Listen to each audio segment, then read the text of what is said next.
Hi guys, நம்ம சேனலில் இன்றைக்கி ஒரு சூப்பரான ரெசிபி தான் பார்க்க போகிறோம். நம்ம சேனல் நீங்கள் ஃபர்ஸ்ட் டைம் பார்க்குறவங்களா இருந்தால் மறக்காமல் சேனலை சப்ஸ்கிரைப் பண்ணிக்கோங்க, பெல் பட்டனையும் ப்ரெஸ் பண்ணிக்கோங்க. அப்போ தான் நாங்கள் போடுற வீடியோஸ் உங்களுக்கு நோட்டிஃபிகேஷனாக வரும். ஓகே ஃப்ரெண்ட்ஸ், நம்ம இன்றைக்கி என்ன ரெசிபி செய்ய போகிறோம்னு பார்த்தீங்கன்னா சம்பா ரவா உப்புமா. அதாவது நம்ம இன்றைக்கி தேங்காய் பால் சேர்த்து சம்பா ரவா உப்புமா எப்படி செய்கிறதுன்னு தான் பார்க்க போகிறோம். ஓகே ஃப்ரெண்ட்ஸ், வாங்க வீடியோக்குள்ளே போகலாம். ஃப்ரெண்ட்ஸ், நான் இன்றைக்கி 500 கிராம்ஸ் அளவுக்கு சம்பா ரவா எடுத்திருக்கேன். அதாவது வீட் ரவா. நம்ம அதை ஒரு கடாயில் சேர்த்து நல்லா வறுத்து எடுத்துக்கலாம். நல்லா வாசனை வர அளவுக்கு வறுத்தா போதும் ஃப்ரெண்ட்ஸ். இப்போ பார்த்திங்கன்னா ரவை நல்லா வறுபட்டுருச்சு. நம்ம அதை ஒரு பிளேட்டில் மாற்றி வச்சுக்கலாம் ஃப்ரெண்ட்ஸ். நம்ம இப்போது தேங்காய் பால் ரெடி பண்ணிக்கலாம். நம்ம ரவை அளந்து எடுத்து அதே கப்பில் அரை கப் அளவுக்கு தேங்காய் எடுத்துக்கலாம். அதை நம்ம மிக்ஸி ஜாரில் சேர்த்துட்டு அது கூடவே கொஞ்சமாக தண்ணி சேர்த்து நல்லா ஃபைனாக அரைச்சி எடுத்துக்கலாம் ஃப்ரெண்ட்ஸ். இப்போது பார்த்திங்கன்னா நம்மளுக்கு அரை கப் அளவுக்கு தேங்காய் பால் கிடச்சிருக்கு.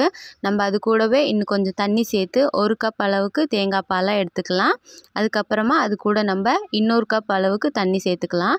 ஒரு கப் அளவுக்கு ரவை நம்ம எடுத்துருக்கோம். ஸோ அதனால நமக்கு 2 கப் அளவுக்கு தண்ணி தேவைப்படுது. அதாவது ஒரு கப்பு தேங்காய் பால், இன்னொரு கப்பில் தண்ணி. ஸோ 2 கப் நம்ம இப்போ ஆட் பண்ண போகிறோம்.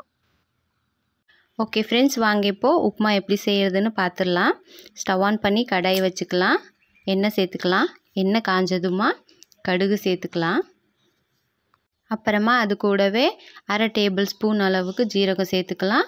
அப்புறமா ஒரு 4-5 வரமிளகா, 2 கொத்து கருவேப்பிலை சேர்த்து நல்லா வதக்கி விட்டுடலாம் ஃப்ரெண்ட்ஸ். நம்ம சேர்த்துருக்கிற மிளகாய் நல்லா ஒரு கலர் சேஞ்ச் ஆகிற வரைக்கும் நல்லா வதக்கி விட்டுக்கலாம் ஃப்ரெண்ட்ஸ். நம்ம சேனலில் வீட் ரவா உப்புமா எப்படி செய்கிறதுன்னு ஆல்ரெடி ஒரு வீடியோ அப்லோட் பண்ணியிருக்கேன். மறக்காமல் செக் பண்ணி பாருங்கள். லிங்க் வந்து டிஸ்கிரிப்ஷனில் கொடுக்குறேன். ஓகே ஃப்ரெண்ட்ஸ், இப்போ பார்த்தீங்கன்னா மிளகா நல்லா வறுபட்டுருச்சு. நம்ம எடுத்து வச்சுருக்கிற தேங்காய் பாலை அதில் சேர்த்துக்கலாம் ஃப்ரெண்ட்ஸ். சேர்த்துட்டு நல்லா கலந்து விட்டுக்கோங்க. தேங்காய் பாலை நல்லா கலந்து விட்டாச்சு. நம்ம இந்த ஸ்டேஜில் ருசிக்கு ஏற்ற மாதிரி உப்பு சேர்த்து நல்லா இன்னொரு டைம் மிக்ஸ் பண்ணி விட்டுடலாம் ஃப்ரெண்ட்ஸ். இப்போது இது ஒரு கொதி வரட்டும், வெயிட் பண்ணலாம் ஃப்ரெண்ட்ஸ். இப்போ பார்த்திங்கன்னா தேங்காய் பால் ஒரு கொதி வந்துருச்சு.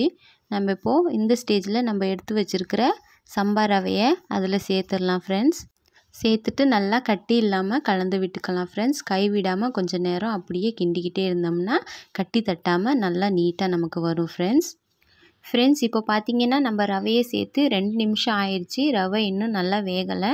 நம்ம கை விடாமல் கிளறிக்கிட்டே இருக்கலாம். அப்போ தான் ரவை நல்லா ஒன்றுக்கு ஒன்று ரொம்ப ஒட்டாமல் நல்லா அழகாக பர்ஃபெக்டாக வரும் ஃப்ரெண்ட்ஸ். ஸோ நம்ம கை விடாமல் கிண்டிக்கிட்டே இருக்கலாம் ஃப்ரெண்ட்ஸ். இப்போ பார்த்திங்கன்னா ஒரு 5 மினிட்ஸ் ஆயிடுச்சு. ரவை வந்து நல்லாவே வெந்துருச்சு ஃப்ரெண்ட்ஸ். நீங்களே பாருங்கள் எவ்வளோ அழகாக பர்ஃபெக்டாக சட்டியில் ஒட்டாமல் வருதுன்னு. இந்த மாதிரி ஸ்டேஜில் வந்து நம்ம ஸ்டவ் ஆஃப் பண்ணிக்கலாம். நம்மளோட சுவையான தேங்காய் பால் சேர்த்த வீட் ரவா உப்புமா வந்து ரெடி ஆயிடுச்சு ஃப்ரெண்ட்ஸ். நீங்களும் கண்டிப்பாக ட்ரை பண்ணி பாருங்கள். டேஸ்ட் எப்படி இருக்குன்னு சொல்லுங்கள்.